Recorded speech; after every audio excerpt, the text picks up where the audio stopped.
Welcome to Niners Talk with John, Tim, and Brian. Let's talk Niners.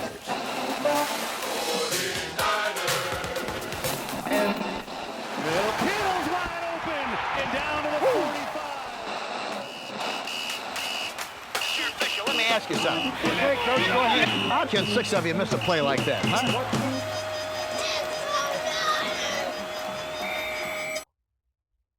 What is up, Niners Nation? It is Victory Tuesday, 4th week in a row. How are we feeling? I'm feeling like it's 4-0. I'm feeling the exact Brian? same way. 4-0, baby. That's how. We're 4-0. It's Cowboys week. We're in October. It feels like football. I don't think it gets much better than this. It's like a Schlitz commercial. For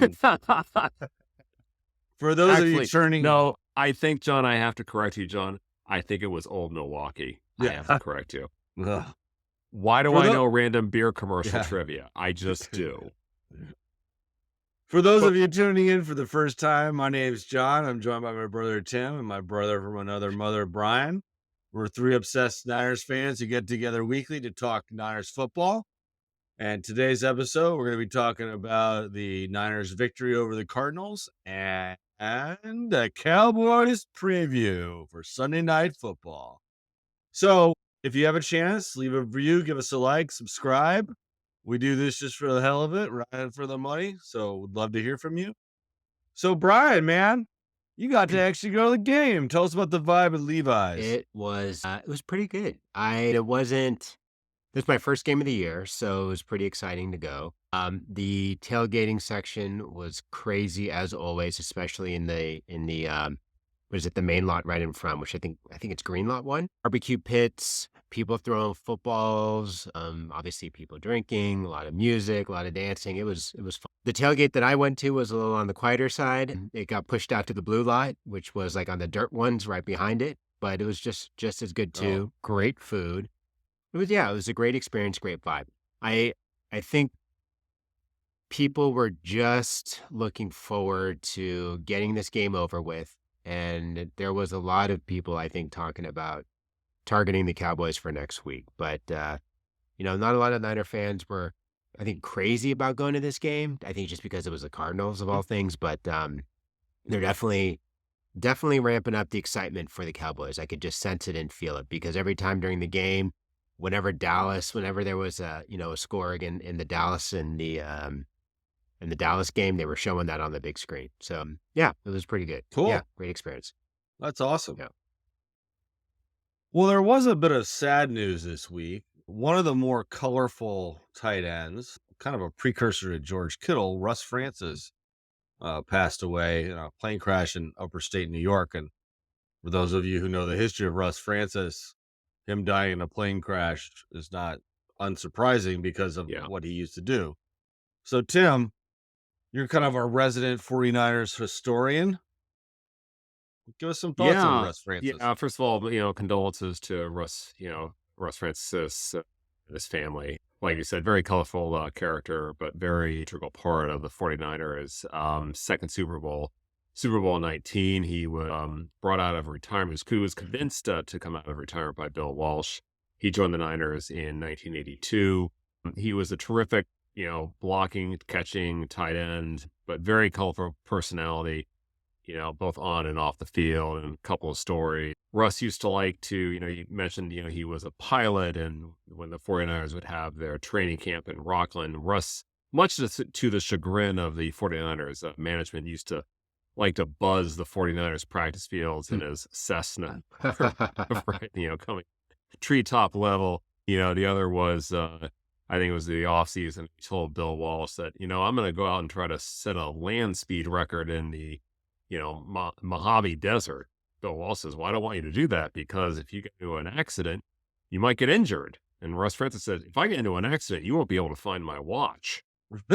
So that was his personality. And there was another game I remember, the guy really could play, but there was a game in 1986. Montana had just come back from back surgery and they're playing the Redskins on a Monday night. And Dexter Manley had gone off in the press about he was going to treat Joe like any other quarterback, meaning I'm going to go out there and I'm going to knock his bell. And Walsh anticipated this. He knew that Manley was a very aggressive, very good defensive end for the Redskins at the time. And he just kept running Russ Francis in motion. And Russ, which I think was legal at the time, just delivering cracks on Manley every chance he got. And at one point, Dexter Manley just looked at Bill Walsh as if to say, "You got me." Yeah. So Russ Francis, you'll be missed. Oh, and rest in peace. Yeah, really probably the first great 49ers tight end, because Yeah. right after him, you had John Frank and you had Brent Jones, and now, of course, you have Yeah. Kittle. No, But yeah, Vernon he Davis reminds is me, and Vernon but he reminds me the most of Kittle, and hopefully we'll see something on Sunday night as a little tribute to Russ, and maybe George will wear a T-shirt or something like that. But yeah, rest in peace, Joe Russ. Sad to see you go. But anyway, let's move on. So we had a game. The Niners defeated the Cardinals. Brian, since you were there, what are your overall thoughts on the game? So I think watching a game live is probably a little bit different than the experience of watching it at home. And I'll be honest, I didn't watch the replays. But in terms Mm-hmm. of me watching it from in the stands, um, the offense looked pretty fluid and pretty smooth, obviously. I know Purdy had a really good day throwing the ball, and I don't think he missed any passes in the first half. And obviously CMC was running all over people. So from what I can tell in the stands, the offense looked great. The ball was moving, the ball was flying, everything looked great. From the defensive side, in terms of watching the game, it just looked like there was always like a pass just a little bit too far, or maybe just James Conner just turning the corner just a little bit too far, or Dobbs kind of running it out just a little bit too far and getting past our defender. So that's just what I could sense from watching it. But I don't know, maybe I'll hand it off maybe to Tim. I don't know what your thoughts are on the offense, and then maybe coming back to the defense. What do you guys think about that? Well, anytime you put up 35 points, I think that tells you how good your offense is. And as you said, Purdy, 20 of 21, obviously a magnificent day at quarterback. I look at this game as just maybe a three-part series. The first part, the 49ers really dictated the tempo. They take a 21-3 lead, and then the Cardinals decide to gamble a little bit. They go for it on a 4th and 2, a direct snap. When the 49ers were expecting punt, they then go down. They get a touchdown just before the half. And then in the third quarter, I thought that the Cardinals really were taking it to the 49ers. They definitely were playing the game on their terms. The 49ers offense was able to match that with scores of their own. But until Javon Hargrave's sack in the fourth quarter, I think that was the turning point. This was a Cardinal team that I don't think any of us looked at and said this is going to be a cakewalk given to what they did against the Cowboys. But we've also talked about complementary football. There are going to be days where, the defense isn't delivering what we anticipated, but the offense, just based on their ability just to move the ball almost at will. They only punted once. That was the difference for the 49ers. And, they come away with a 35-16 win and they're 4-0. So, their days are not going to be perfect on, either side of the ball, but you have players that can pick it up when it's necessary.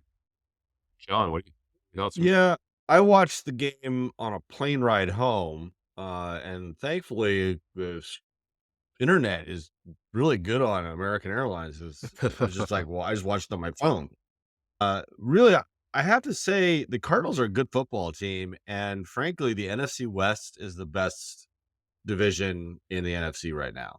There are no slouches. Whereas in the NFC East, the Giants are not so hot. Atlanta's like, eh. And then in the NFC North, the Bears are just a train wreck. So there's not going to be any easy victories. And you may see, I think, 3 teams come out of the NFC West for playoffs.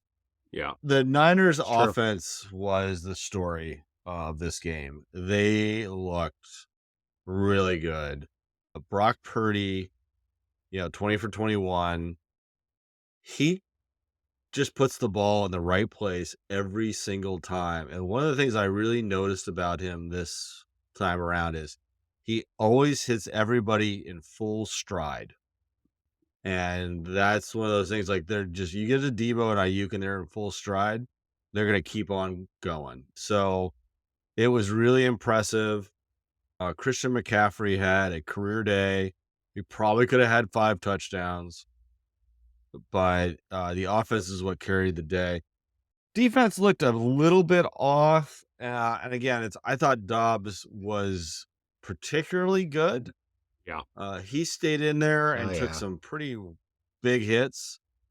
And he also was turning the corner as well. So I actually think Yeah. the Cardinals were a pretty good test for the Niners. But yeah, I mean, I was really pleased. I never felt that the Niners were really out of control in that game. So I think they handled the business, and now we're on the Cowboys week. But let's look, as always, at our keys to victory, because as procrastinators, so far we're doing pretty well. Our first key to victory was containing a mobile quarterback. I'm going to give the Niners kind of a C on this. I think they did a decent job. I mean, he didn't gash them like he did the Cowboys, but he was able to move around and get a few touchdowns, as Brian alluded to, turn the Yeah. corner a few times. And I think he showed where the Niners can be stretched for some future offensive coordinators. Tim, any other thing on the Yeah. keys to victory? Well, yeah, I just go back to Dobbs. I mean, I'm just, looking at the stats here. He had 12 rushes for 48 yards. His longest, was 12, but he gets out of that pocket and, he can make something happen. And we talked previously about the Niners challenges containing a mobile quarterback, but I was really actually more impressed with Dobbs in the pocket. As you said, John, he was taking some hips, he was taking some pops, but he was delivering very good passes to his receivers, and one of which was a rookie from Stanford who had a little bit of a homecoming there. It was Wilson was his name. He Yeah. had 7 catches, 76 yards, and 2 touchdowns. So I think the other thing that impressed me about the Cardinals was, they were down 21-3 in this game. You're on the road, your backs are against the wall, and that team kept its composure. They easily could have, a turnover, I think, kills that team. But I think, John, as you and I talked after the game, I think it's they really believe in the system that their new head coach is trying to implement there. Yeah, Yeah. I know. I completely agree with you. But Brian, how good was it back to see Brandon Ayuk catching the football? Oh man, it was great to see him out there. I know he didn't score any touchdowns, but what did he have? Like almost 150 yards on what 6 or 7 throws to him. So he looked good. From what I could see in the stands watching the game, he always seemed to be in an open spot. Like he would cover. Let's say he would do like this really deep route and he would slant in, and then Purdy would just hit him on a dime. So he just looked good. He had a lot of movement. He always was able to get away from his defenders, and I think everyone was super impressed, kind of the way he came back after missing the last game. I think one of the plays that I think just this tells you how much confidence Kyle Shanahan has in Ayuk. When the Cardinals closed the lead to 5, they were down 21-16. Niners get the ball back. Very first play, Purdy hits Ayuk for 34 yards. Yeah. And that Yeah. was just that to me was just like, all right, it's a ball game, but we're not backing off. We're gonna go right back after you. No, I agree. He looked great, and it was good to have him back on the field. But another one of our keys to victory, Tim, was stopping the run. Mhm. I have to say, for the most part, the Niners accomplished this. They did. I mean, the Cardinals' running game never was really, I think, a threat. I was more worried about Dobbs and in Yeah. the pocket, and whether the 49ers were able to get to him and force a bad pass, or was he going to be able to bring the Cardinals back into the game. But my biggest thing was what happened at the end of the game, or post game, rather. Yeah. I don't know if you guys have any insight, but there is there's Yeah. Well, I don't know. Does anybody want to explain the story of the little push and shove? Immediately, Brian, did you? You had already left. I had You already left. left. I had already left, and so I didn't see that part. But I don't know. Maybe he was mad because Huff wasn't he one of the guys who took him down on that 2-point yeah, conversion? Hufanga was out there. Yeah. So Yeah, I don't know if it's yes. that. Who knows? The what I had heard on the McAfee show was that Huff had said to James Conner, I guess when he was on the pile or something like that he was a fairy. And I think James Conner took exception to that. So seeked out Huff after the game to tell him he wasn't. So who knows? I mean, obviously he was pretty mad at him for something, and they had to be separated. But afterwards, nobody really wanted to say anything in the mainstream press about that. Right. So Yeah. that seemed a little bit odd. So I did like how Kittle was there breaking it up. Yeah. So, Kittle's got a lot of skills. there were some, catching passes and breaking up fights. yeah. I mean, he is a wrestler. Oh yeah, sure. And he was at the WWE event, I think, the following night. So there you go. I think Hufanga was with him. He was. WWE trucks were there you all go. over San Jose on Sunday, so you could see them everywhere. So it was funny. Brian, one of our keys was converting in the red zone. Where were you for some of these touchdowns? I was in a corner seat near the suites on the second level, so section 200. I did see, I saw some of, I think I saw the first 2 CMC touchdowns. So I think they came my angle, and I think it just came my way. They were really good seats right in the corner, so you definitely got to see the CMC kind of take them in. So it was great to see them there. Yeah, I think this was really impressive on how much they converted in the red zone. Tim, do you have any, stats on, was it 100%? I mean, it was They pretty were good. 5 of 5. Yeah, absolutely.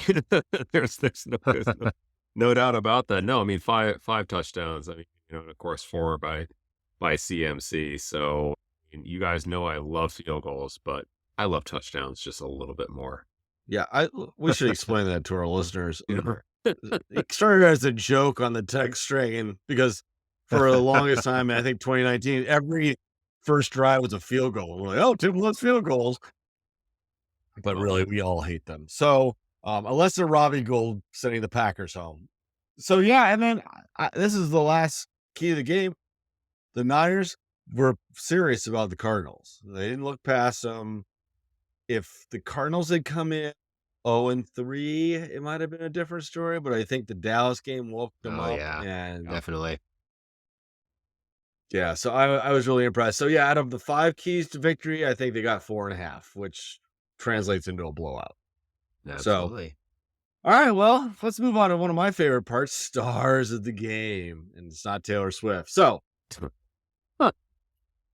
Tim, who was your first star of the game? I don't know. I was going to try to think of some where I could throw in the term Swifty, but nothing's coming to mind. But maybe if our podcast hits enough listeners, we can have some listenies. I don't know. Never mind. Whatever. You can probably edit that out, but I know you won't. So Nationites. We'd have Nationites. There you go. Nationites. I like it. I like it. I try to look for one of the lesser known folks. I'm going to go with Javon Hargrave. Not only did he have, I think, the biggest play of the game, he had the sack on Dobbs in the fourth quarter, which I think, the Cardinals were forced to punt, and the Niners just milked the clock all the way down to seal the victory. But not only because of that, but he's got 3 sacks on the season so far, and that's more than any 49ers all of last year of any 49er interior lineman. So I think the dividends are paying off on that free agent acquisition. So he is my star of the game. Brian, who's your star of the game? Well, I guess it's easy to pick Christian McCaffrey because he did have 4 touchdowns. So 3 rushing, 106 yards on the ground. And then it looks like he had 71 yards receiving and another touchdown receiving. So 4 touchdowns in total. So yeah, he would be, I think, every fantasy player fan, he would be the star of the game. So he definitely cleaned up over there. Yeah. John, who do you think is your star of the game? My start of the game is Brock Purdy. Yep. 20 out of 21, well over 200, 283. 283. I mean, Yep. no interceptions, just efficient. I didn't really see him take too many shots. I think he was my star of the game. Question for you guys before we get to the next star. Think CMC is gonna be an MVP candidate? We've had 4 games thus far, and he has been the integral part of every one. So I don't. It's a small sample size, but who else would you pick right now? I can't think of anyone. The only Yeah. other one would be Josh Allen. Yeah, I'd say Josh Allen. And granted, he's off to a hell of a start as well. But I don't see any team. I don't see any player right now as dominant. Who was the He makes last? such a difference. Who was the last MVP not to be a quarterback? Like, do you guys? What comes to mind? there? Adrian Peterson from the Vikings Oh, at yeah. 2,000 yards. That's right. That's right. And before that, LaDainian Tomlinson. So it's almost always a quarterback. But yeah, I have to say, I think CMC right now is the MVP. Yeah, I do He, too. he just looks beyond awesome. Tim, does it give you flashbacks to Roger Craig? Yeah, a little. I think, the with Craig, I mean, if you look at the 85 season, the player when he got 1,000 rushing and 1,000 receiving, absolutely. I think at the time, Jerry Rice was a rookie. They were still trying to fit him fully into the system. So he was the focal point, and CMC is the focal point right now. I just think I look across this Niner offense and I see so many weapons that watching CMC just time and time again get the ball and produce results. If I'm a defensive coordinator, at some point I have to commit to CMC and stopping this guy, which is going to leave other people open. And that's what I think I'm waiting for, because here's a game where the 49ers, they put up 35 points, and Deebo Samuel does not have one single catch. Oh yeah. So, but again, back to the stars of the game. Brian, anybody else that Moody, was out he had for you? he was that he for was me? Jake Moody, 5 for 5 We love extra our points. We love our So kickers. let's go with him. We love our He- kickers. Well, I'll go with the whole special teams for a couple. One is during the one punt we had, Wisnowski Yeah. put it down on the 5, and then the guy who came up from the practice squad Yeah. gets it Oh, on yeah, a that was 1, plays great. hot potato with it. Yeah. And That was a I'm great, like, you great know what? play. You had your opportunity and you took it, and you did. So star of the game to that guy. Yeah. For doing that. But yeah, no, I mean, it was an offensive juggernaut, which brings us to places we can improve because, as I like to say every week, it's not all sunshine and lollipops. So, Brian, any places you think the Niners can improve a little bit, because we know who's coming to town on Sunday night? Well, I was really high on Ambry Thomas, and I think a lot of us were in the preseason. And I could even see it like in the stands. Like, he was out there and he got picked on. And I don't know how many yards he actually gave up, but you could just kind of see it from a fan perspective at the game. Like, okay, they're going to throw to whatever side he's covering. And I think they took him out for a little bit, right? Yeah. If I understand. And they may have placed him with Mhm. like, is it Isaiah Oliver? I don't know what it comes to mind. Yeah, but- and then move Lenore back. yeah. So, the corner position is probably something that's going to get picked on again this week if Ambry Thomas is out there. I don't know if he's not handing off receivers proper, to the safeties, or if he's not sticking with someone long enough, but, I think he's going to get picked on. And that's probably, one place that I know Stephen Wilkes and the defensive coordinator, the defensive team are going to probably look at this week. So I don't know. Tim, what do you think over here on your side? Yeah, well, I would say, with Ambry Thomas, Brian, judging from your vantage point at Levi's, those 2 plays in the second quarter, I think one was he got nailed for an interference call, or I don't remember if that was, no, I don't think that was Thomas, but 2 plays, yeah, he was burned that led to the Cardinals touchdown before halftime. I would just say, with the defense, there were a couple of plays that I thought really could have been the ball game. One was in the first half.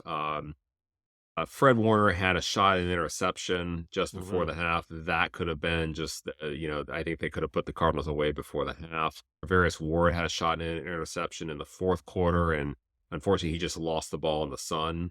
So, yeah, I think those are the kind of plays, especially against a team like the Cowboys, that you don't want to have the what ifs. Those are the plays that you are going to want that you need to make in order to beat a team like the Cowboys. So those would be my two areas. I think just the missed opportunities on defense. Yeah, I'm gonna go with, there's a couple. One is I did my Nick Bosa run today. I ran a Nice. mile. Last year at this time, I was running 6 miles. Like, Oh, I yeah. mean, he's still pressuring, he's still awesome, he's still great, but let's step it up a little bit, Nick. Let's get John running. The only thing that was of concern on the D was giving up an 87-yard drive and a 99-yard drive. Now, granted, the 99-yard drive came with a fake punt, and that Ambry Thomas blew 2 coverages, but those are kind of those let teams back into games. And if you're really going to be facing an elite team, which we all think Cowboys are, you just want to get those guys off the field. And that's also why it was weird that the Niners offense didn't have as many plays as usual because of those 2 drives. So, again, we're talking about an elite team right now. The power rankings are number 1, but those are the 2. That's the only place I would look at to improve. So, but yeah, anything else from week 4?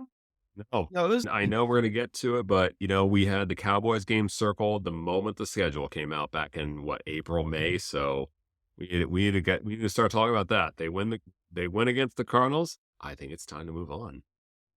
okay. You don't want to talk about other teams in week 4? Fine, like they matter. Okay, well, I mean, we may be facing some of them, Fine, because there are other teams in the NFL. Nobody circles the wagons like the Buffalo Bills, who decided to tell the Dolphins, like, okay, I know you hung 70 on a really bad defense. Now you got to play us. And Josh Allen looked really, really good. From what I've seen, the 2 best teams right now are the Niners and the Bills. The second tier are the Eagles, Cowboys, Chiefs.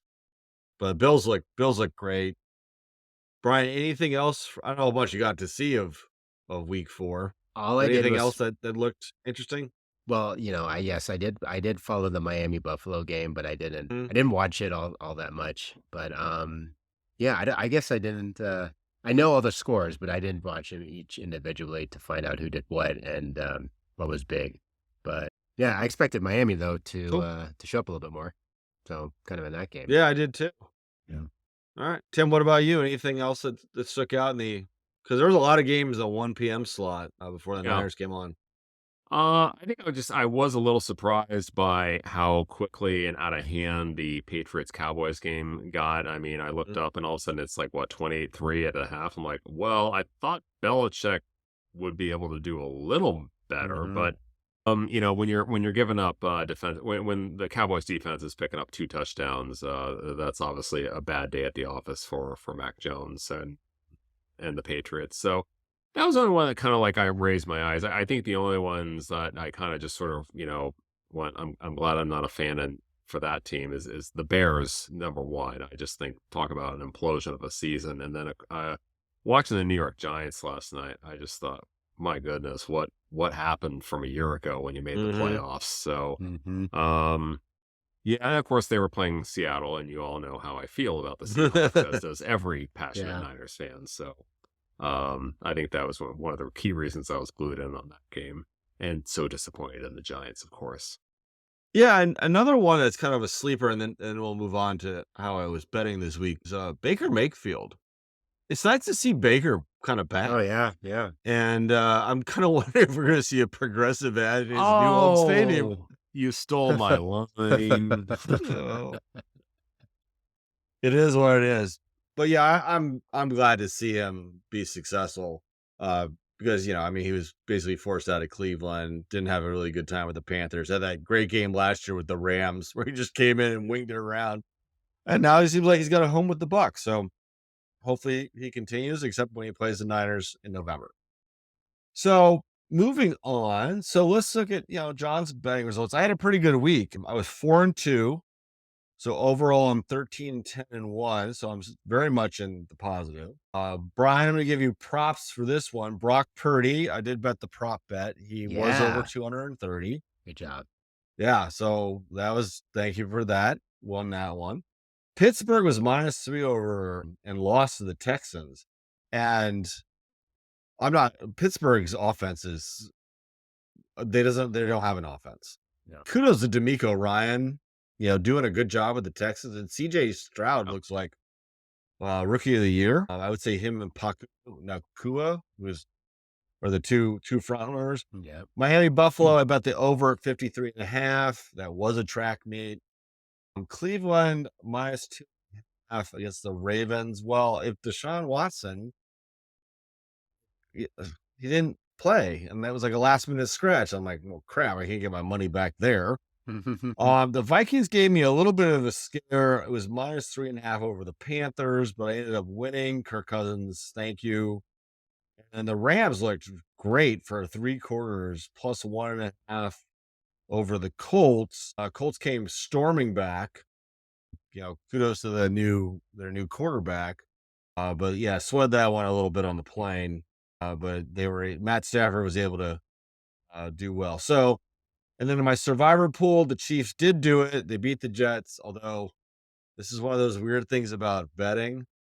I was kind of rooting for the Jets, So anyway, so this week, here are my bets for any of you. John, can I ask a question? Yes, of course. Does this mean you're not a Swiftie? No, it means I'm I'm not for the Jets. Sure, I'm not a Swiftie. That's fine. I don't care. So anyway, so this week's bets, I am going. The Bills are -5.5 against the Jags. The Bills are top tier. The Jags offense has not gotten into gear yet. And I think the spread's a little light, especially because it's in Buffalo. So I'm going there. Baltimore -4.5 against the Steelers. The Steelers offense is in complete disarray. I don't know about Pickett, if he's even going to be able to play. So that I think is going to happen unless Baltimore implodes. Texans +1 over the Falcons. CJ Stroud's for real. And the Falcons are not looking great with Desmond Ridder in their offense. Rams +4 over Philly. So this one I'm kind of waiting on. So I want to see how Matt Stafford is going to be. Is he hurt? But I may bet the Rams. He hit a hip injury from the Indianapolis Colts game. Okay. So I got to look at that one. But I like that one because Philly has to go all the way across country. The Rams we've seen have been playing fairly decently. And Philly's offense has been a little bit misfiring. But they're still an elite team. So I'm a little hesitant on that one. Arizona +3. I'm going to bet Arizona over Cincy. Again, Bengals offense has scored 3 points twice, and Joe Burrow does not look right, and he's on my fantasy team. And the Cardinals, I've seen him play Dallas, and I've seen him play the Niners, and they're playing well. They're believing. And then the Packers -2.5 over the Raiders. The Raiders, I don't know if Jimmy G's back. They had a rookie. Raiders offense has been sputtering. Jimmy's throwing interceptions again because I think he got back to gunslinger mentality. So I'm picking the Packers on that one. So, Brian, I didn't see any Niners props.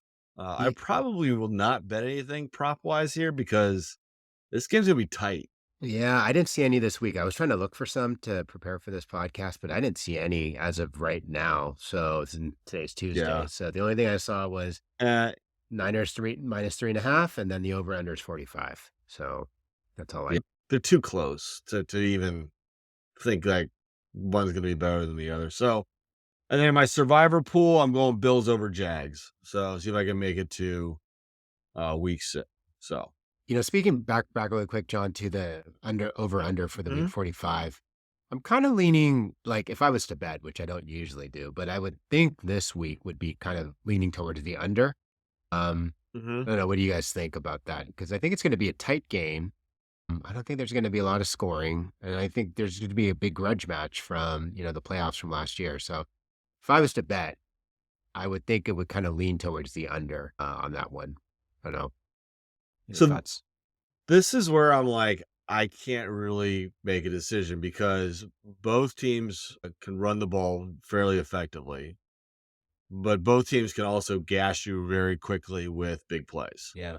And both teams have, very, very good defenses. So to me, there's just nothing that says it's going to be one way or the other. So if you had to put I was actually thinking more over. Yeah. I just don't feel this one. So anyway, so Brian, that brings us to the halfway point of our show, All right. which is Niners trivia time, and I'm sensing it might be Dallas themed. Oh, let's see. All right. Yes, we are playing Dallas this week. So I got 4 good questions. I'll read them out, and then you guys will answer, and then we'll do the answers on the other side. Okay. In the 2015 Tale of Two Cities NFL Network's timeline show, who are the Great narrators show, by the way. for the Cowboys and the 49ers? I want to say Sam Elliott was for the Cowboys. Yeah. For the Niners, Oh, Bruce he was Willis, in the maybe? Avengers. No, he was in the Avengers. Can see his face. Jeremy. I can see his face, but I cannot remember his name. We'll Jerry come Runner. back. Yeah, that's right. Okay. All right. Oh, we'll come back. All right. Oh. You got that one. Well, you're talking Avenger, so you already know the guy. Little preview. Yeah. Little preview.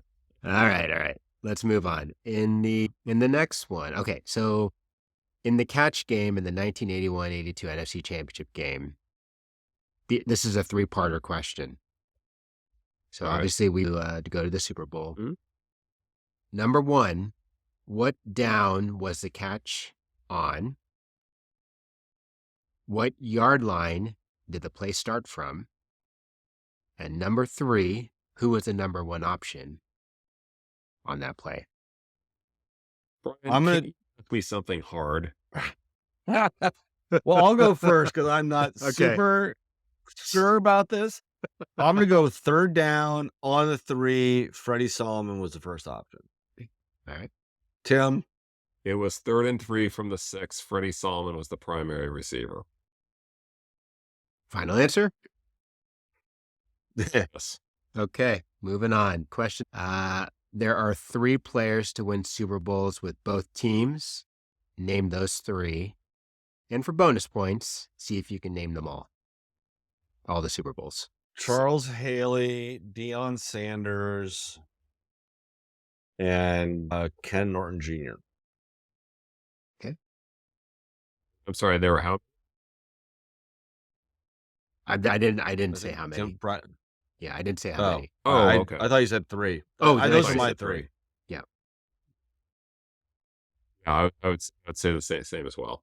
Okay, and then can you name the Super Bowls? Tim can. I can't. Of what each of them won? Well, Sanders won 29 with the Niners and 30 with the Cowboys. Haley won Super Bowl 23 and 24 with the 49ers. He won 27, 28, 30 with the Cowboys. And then Ken Norton won 27, 28 with the Cowboys. And then he won 29 with the 49ers. Final answer. Last question. When did Dallas become quote unquote America's team? Why and how? If you know that answer. So it's in the 1960s, and it had something to do with their general manager's Tex something. But I'm going to turn it over to Tim because I can tell you right now he knows the answer. It was the name of the cowboy highlight video that NFL Films had produced. And I want to say the year was 1975. And the premise or the intro to it was they're on TV so often that people recognize them as much as movie stars or politicians. The Dallas Cowboys, they are America's team. And so if memory serves, it actually came from the NFL Films idea, not from the Cowboys itself. And a little bit of more history on that. Tom Landry hated the idea of the Cowboys being America's team because he thought it just put a big target on their backs. So I'll say 75, and that's the story, and I'm sticking to it. Okay. All right. Let's move All on. right. So let's move on to Cowboys week. We're officially here because we finished all this other stuff. We're on Cowboys week. So Tim brought up a pretty good fact. So the overall series between the Niners and Cowboys is 19-19-1. Yeah. So Yep. this has been a pretty good series over the years. They So have overall, let's get some thoughts from Tim just on overall what you're thinking about the game, and then we'll get to our keys of victory. Well, I mean, this is why you watch football. This is Cowboys Niners. This is Ali Frazier, and this rivalry has gone back decades. And John, when you said it's 19 victories for the Cowboys, 19 victories for the 49ers, and 1 tie, they've also met in the postseason 9 times. And so I just think, you look at these two teams, the history of these two teams, the success of these two teams, and then the rivalry between these. I mean, you could not be more polar opposites with Dallas, Texas, and San Francisco, California. So I'm fired up for this game. Like I said, we've circled it from the beginning of the season. So yeah, it's Cowboys week. What do you do? Well, you bring your A game. I don't think there isn't going to be anybody who won't be up for this game. And win in the trenches, don't turn the ball over. I'll say one thing that I'm actually looking for is that if you look at the Niners last year, one of the key players of the game when they beat the Cowboys in the divisional playoffs, George Kittle, had a monster game. He of course had that juggling catch, but Yeah. I read an article today, and I agree with this, is that the Cowboys are going to play cover 1 against the 49ers, which means you're bringing a safety up into the box. So you're going to try to stop the run, and you're going to try to stop those quick, passes to Debo and Ayuk. You're going to, if they catch it, then it's going to be for a minimal gain. But that opens up a player like Kittle who can break that kind of coverage and extend those types of plays. So that's going to be my first key, is to see, what is George Kittle doing and how are they trying to get him into the ball game? How is Shanahan trying to get him into the ball? Brian? I'm going to harp back to the defense. I think we really have to, our safeties and our corners really need to just stick with their receivers and just have good communication if they're going to drop off. If a corner is going to have to drop off a receiver back to a safety, and just not give up the big plays. I think I'm just going to go with that because I think that's what I watched from the game last week, is that our safeties, especially our corners, our corners really just let a few things go. So I'm going to stick with that. Our defense plays them all tight. See what goes from there. John? Yeah, I actually went back during my run this afternoon and listened to the 2023 schedule review that we did. And it was funny because we literally just skipped over the Cardinals. And obviously we went right to the Cowboys. So you know how times change, that the Cardinals were actually decent football team. Oh, yeah. But yeah, this is Cowboys week. And I think we're going to see some things that we haven't seen the Niners do yet. I would not be surprised to see the Niners on D have more 5-man fronts to really to show Dak something he hasn't seen before on film. I think they're going to go after, because Niners have Debo and Ayuk presumably on the outside, with Kittle in the slot, potentially CMC lining up as a receiver or Juszczyk. They're going to pick on the corners and the linebackers a bit. I think we're going to see stuff that the Niners have been saving for a rainy day, both on offense and defense, that's going to confuse the Cowboys. But the Cowboys are a very good football team. They have one of the best young linebackers in the game.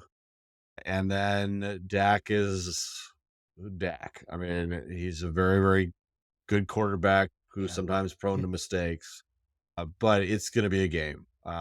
And I expect both teams to bring their A game because at the end of the day, it could be the difference between home field advantage come January. Yeah. Yeah, I, absolutely. and you're absolutely right, John. I think, this is the first. Now we've been taking it one game at a time, and we've been stressing that in other podcasts. But this is the first game I think any of us can look at and say this is going to have implications come January. Yeah. Because you're now at this point you're thinking about the number one seed. Yes, you've got many games to go. It's a marathon season, but we know what the implications is.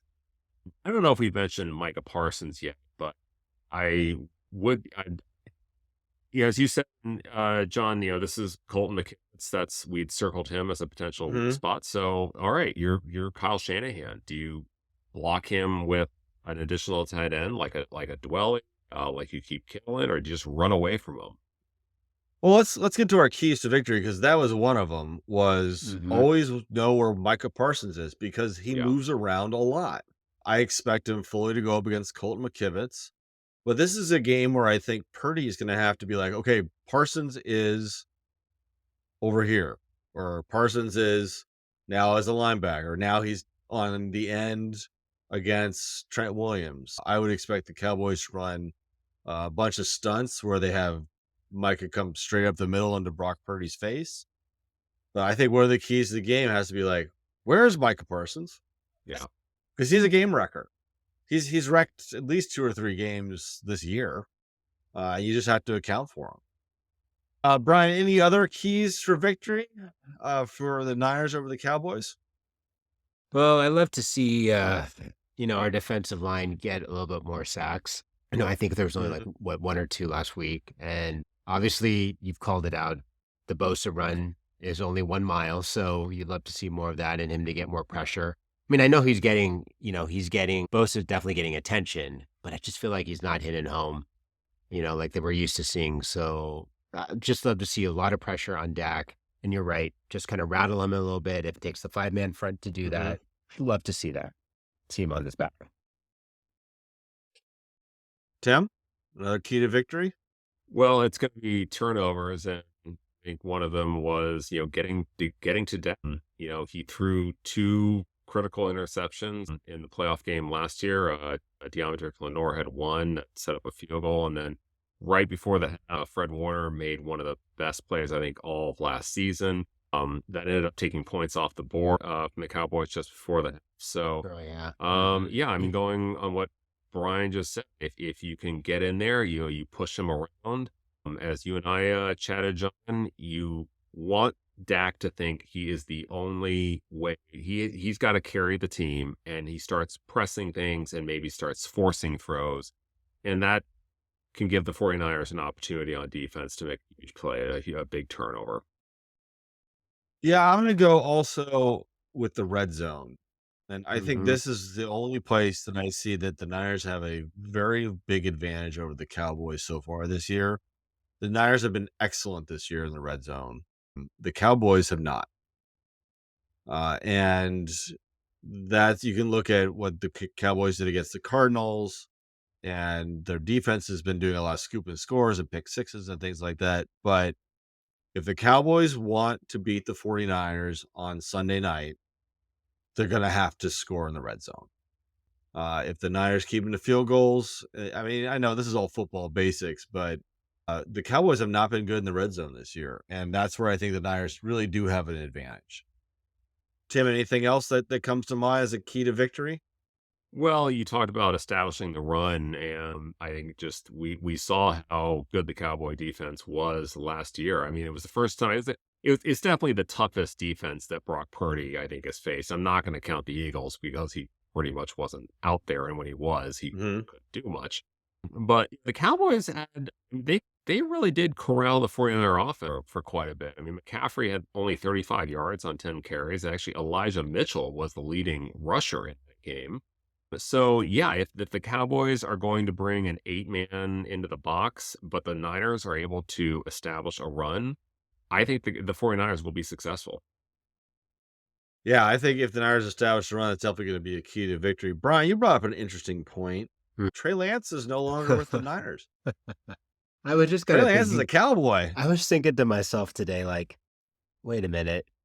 Is this why Dallas signed him? Because they were preparing for this game. So it was just something that was in my mind. I was like, wait a minute, it's got to be coincidence, or maybe it's not. Maybe, I think maybe Dallas wants to just get over the hump. And I know that the Niners have beaten them 2 years in a row in the playoffs, and maybe they feel like this is their opportunity to do so. Who knows? But I just kind of thought about that today. I don't know. But of course, he's probably going to give them some intel on the way Shanahan will operate. As long as the Niners execute on offense and in defense, it shouldn't really matter. So, I don't know. I disagree with you on that one, Brian. Oh, I tell me. think, Go yes, for it. they signed Trey Lance, but I mean, Intel is like, all right, you know what? Chris McCaffrey's really good. I think you should stop. I don't know if that's the intel that he's bringing, and I just don't know if the league really works like that. That there's just the secret code or whatever the 49ers have. And let's also not forget the 49ers signed Anthony Brown, a corner from the Cowboys, who played with them for 6 years. So I think if anybody has the intel advantage, it's the Niners, because they got a guy who's been with the Cowboys for 6 years. But at the end of the day, you're going to line up, you're going to snap the football, and it's going to be, you're bringing your A game, I'm going to bring my A game, and well, let's see what happens. Yeah. Yeah, it's going to be a game. The only other thing, it's not really a key to victory, but it'll feel really good if it happens, is just shut Chris Collinsworth up, because we know Chris Collinsworth hates the 49ers because he lost twice to him in the Super Bowl. And he's going to be cheering for Dallas. He's going to be, oh, Dak's this, Dak's that. Mike is this, Mike is that. And I just want, like when he was calling the game against the Packers, and he was talking about Aaron Rodgers is going to bring it back and watch what happens. And all of a sudden, Jimmy hits George in the middle of the field wide open, and it's ball game. So I just want Chris Collinsworth to just shut up. It's like, I felt so bad for the Swifties who had to listen to his dribble on Sunday night. Two things. I think number one, there's I don't think Chris Collinsworth could probably cure cancer, and John still would be irritated of him. Second, I love how Taylor Swift keeps coming into our podcasts. She just keeps coming in.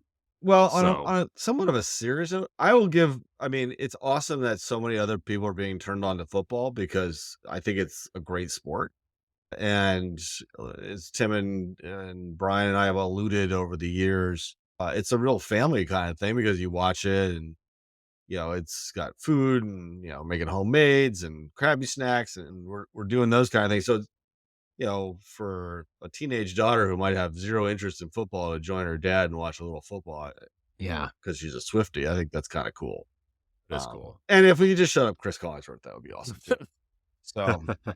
So Brian, we'll move on to our usual up towards this is how the Niner Knights do. Oh, I in lost. fantasy football. Lost again. My team isn't that really that good this year, but I do have Brock Purdy and Brandon Ayuk, but the rest of the team is pretty crappy. As we talked about, Purdy had an excellent game, only one passing touchdown, and he had the one rushing touchdown. So 2 touchdowns in total, not a huge day.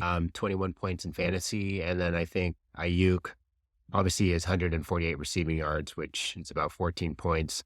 So good there. But it looks like your team won, I think. Yeah. For once. It helps when I Yeah. put in the guy from Miami who just seems just scores lots of points. So that helps. Zach Wilson also had a really good game. Yeah. Joe Burrow has been my bust so far. Yeah.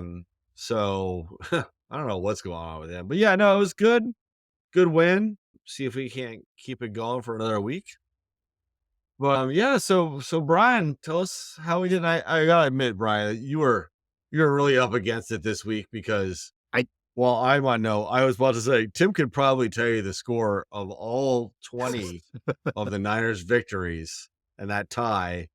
So you just really had no chance. I was going to throw some softballs in here at the same time, but I knew this was going to be just bring up some nostalgia. And it's good that, this is the third meeting well, I guess 2 in the playoffs the last 2 years, but, after a 30-year dormancy in the playoffs, it's good to see it all back and see this rivalry back in full swing. Oh, yeah. Okay, so number 1, in the Tale of Two Cities 2015 NFL Network's timeline, who are the narrators? One for the Cowboys and one for the 49ers. Who'd you guys say? That's it. Sam Elliott and the guy from the Avengers. It's Jeremy Renner. Jeremy Renner, you got that right. By the way, when I was looking this up, Sam Elliott was born in Sacramento. Well, John, That's like awesome. our dad said, Sacramento's full of cowboys. Yeah, exactly. And we'll have to explain to our listeners maybe on the next podcast, but that'll be an inside joke between John and I, and we'll explain it to Brian as well. Mhm. All right. Fun. Number 2, in the Catch game 81-82, the 3-parter question: what down was the play? What yard line Down. was it on? And who was the number 1 option? Tim? 3rd and 3 from the 6. Primary was Freddie Solomon. So you might be right at the 6, but I was looking this up on Wiki. It did say it was the 5. So, They're wrong. Did they round up? You know round why? down? You know why they're wrong? Because Vin Scully said it, and I actually watched that game today on YouTube when I was supposed to be doing work. well, all Yes. right. Let's move on. Okay. Who are the players to win Super Bowls with both teams? Tim, you nailed this one. So, and you got all the numbers right. So Charles Haley, Ken Norton Jr., and Deion Sanders. And obviously you were going to get this right. So congrats. Thank you. Number 4, when did Dallas become America's team? Tim, you had it all right. That it was what again? What caused it? Fell Films. Mm-hmm. You have the historical background exactly right, because they were looking at all this, the stars or the movie comparing. Yeah, they were always on Monday Night Football and national games, and yeah, the intro was like they are recognized so often that they're basically celebrities. Hence, they are America's team. So the only thing is, Wiki says 78. You said 75, but I'm opt to believe I said you because 75, yeah. because you are the expert. So, maybe we should call you the 49ers Wiki from now on. I don't know. But yeah, they said 78 on Wiki, but that was the only Okay. thing. So, Well, I would maybe on that one I'll go with Wiki. so I'll give you a 3.75 on this one. Ah. Dang it, Tim. I would give you an A+. So for Tim and I, this is a late night game. I mean, this game comes on at 8:20. It'll be over by 11. Hopefully I'll be able to wind down by 1. So Brian, what are you going to be doing for this game? Where are you watching it? I am not going to this game. It's too far to go on a Sunday night. So I'm going to be watching it at home. I'm going to make some chicken wings and have a couple beers watching it. So Nice. yeah. Nice. You guys, are Tim? you going to be in the man cave, Tim? I will be in the man cave. My wife is going to be out of town on a business trip, so my daughter will be upstairs. But she can text me or call me on my phone from 2 floors up if she needs anything. I think I'll be doing a lot of pacing, but I think I look at this game like that wonderful song from the 1990s by Ugly Kid Joe. I hate everything about you, and that's how I feel about the Cowboys right now this week. John, what about you? I'm gonna watch it. I think probably upstairs in the family room. I think we'll do something like chili. Chicken wings actually sounds delicious, so I might actually lobby for that. But yeah, and I'm a little bit like my brother in that I have my certain spot on the couch, and the game only gets tense if I get up and start watching it from a standing position, like really close to the television. So hopefully that won't happen. Usually doesn't happen until like the 3rd quarter. When we played the Saints in 2019, it actually started in the 1st quarter. But yeah, I mean, I think before we head off, Tim, any final thoughts on this game? No, I think this is a heavyweight fight, but just one more thing I'd like to to throw out, I want to give a big shout out to my good friend Brian, who ran a half marathon and set a personal record. So congratulations Thanks, to man. Brian, who not Great only job, did that, Brian. but then went to the Niners game after running 13 miles in there. So you got stamina, my friend. There's nothing like Sir- taking like a Navy shower in the parking lot of the SAP Center, just pouring water over your head.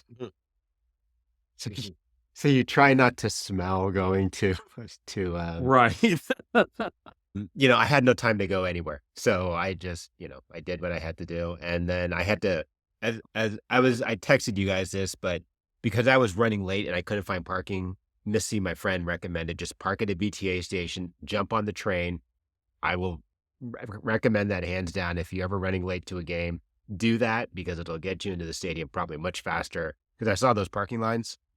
They were backed up for probably a quarter mile. So it worked out just fine. It was fun. It was a great game, great day. It was a lot of fun. And thanks for the cheers, Tim and John, on that day. So good stuff. Yeah, that was awesome, man. Absolutely. Yeah.